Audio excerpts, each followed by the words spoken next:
times before. We have done this before. I am Barney, Barney, and, and, all right, we are live on the radio. I am Rick Godey here with you as we are talking here in the studio.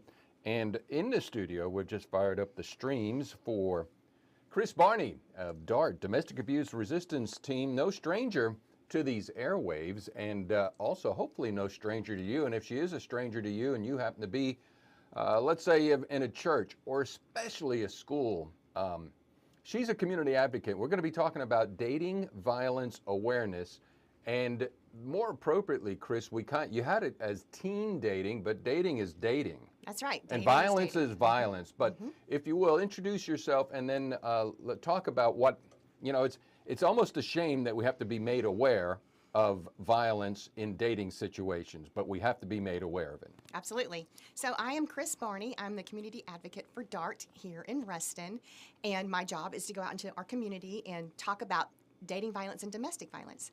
And February, we're kicking off Dating Violence Awareness Month to talk to our schools. I know that me and a few of our other advocates are trying to get into our schools, middle schools and high schools, to talk about dating violence. I have actually already started it at Louisiana Tech, talking to the students there about dating violence and how to spot the signs and know the signs of healthy and unhealthy relationships. All right, we're living in a day and age, obviously with yourself, but I mean, you know what I mean? There's different ways to be controlled, and a controlling situation in any relationship, regardless of age, is not a healthy one. So I guess, and then also, being experienced as you are in the things you wish you would not be experienced in, yes. These issues are paralyzing to others who love them, as well as the individual. You know what I'm saying? So I do, yes. I guess let's address the parents of, they have a sense that maybe little Mary, they're paralyzed. What should they do? What they should do is actually educate themselves first on this. And then once you have that knowledge and somewhat of an education on what dating violence is, then you sit down with your child or your children and talk with them about what a healthy relationship looks like. Less than 25% of young people and adolescents have ever talked to their parents, or their parents have ever talked to them about what a healthy relationship looks like.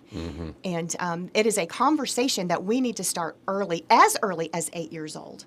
And with especially now with social media. Right. Social media can be the devil when it comes to kids and dating and the bullying and everything. So we need to be hyper vigilant about watching our kids' social media as well. Abuse Resistance Team, and since we're in Ruston, you're in Ruston, that's not just the coverage area. I mean, DART reaches how many parishes, and if there's a problem in here, there's a problem there. This is a ubiquitous, big word alert, problem. Yes.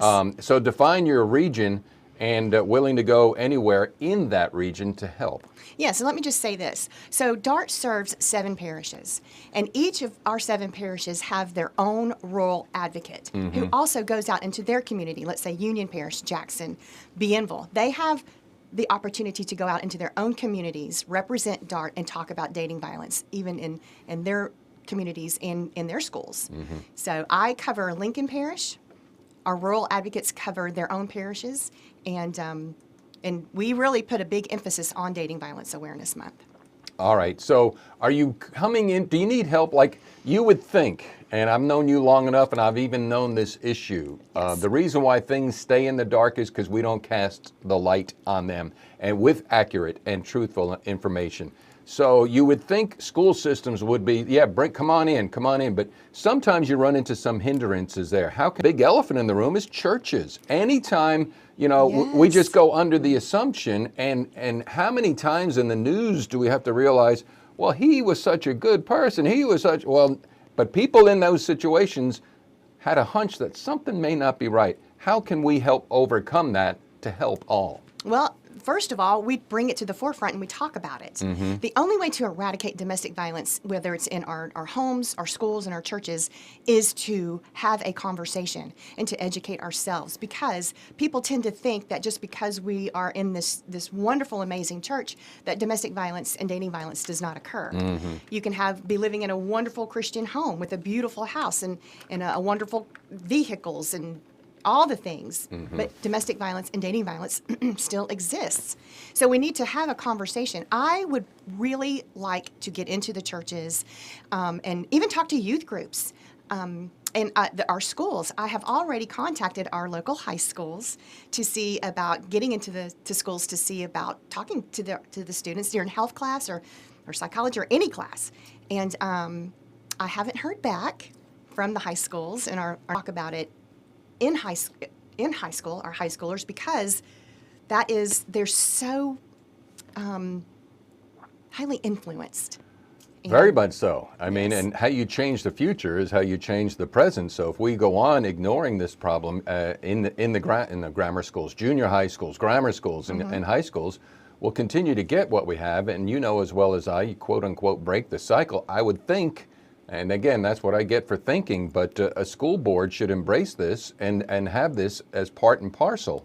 Absolutely. And I would be absolutely delighted if they would contact me, the school board, the schools, and say, yes, come talk to the students. It's a very age-appropriate curriculum that I teach. I also talk a little bit about my own relationship and to see what the signs I missed of while I was dating my ex-husband.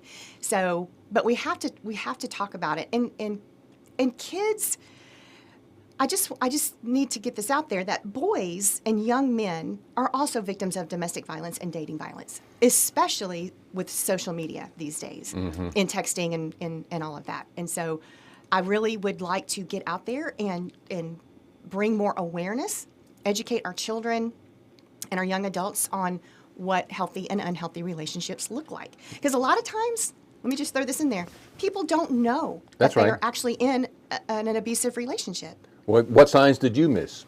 Oh my gosh, love bombing, gifts, I love you and I want to marry you after 2 weeks. If your relationship's not going at a pace that you're comfortable with and they're pushing you, that is a huge red flag. And of course the obvious, name calling, getting mad at you if you turn down their advances, all those things. Well, put Kris Barney to work. How does somebody get in touch with you?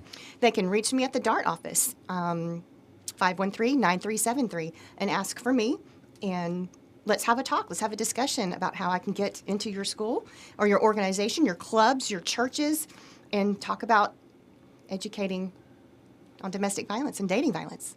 And yeah, we'll just keep on. I'd love to put you all out of business one day. Well, but we're not in that world right now. Right, we're busy, unfortunately. How prolific is this? Well, it's very personally young adults, young women especially, who need to talk about their relationship. All right, we're going to go back to the music, and we'll continue the stream here with more information that will be posted up on the Q's Facebook page, and that's why we encourage you to follow. We had to launch a new page, so follow there, Kris Barney, as we are streaming live and broadcasting live. To get the message out here on the Q, your home for real country, 8:26 time.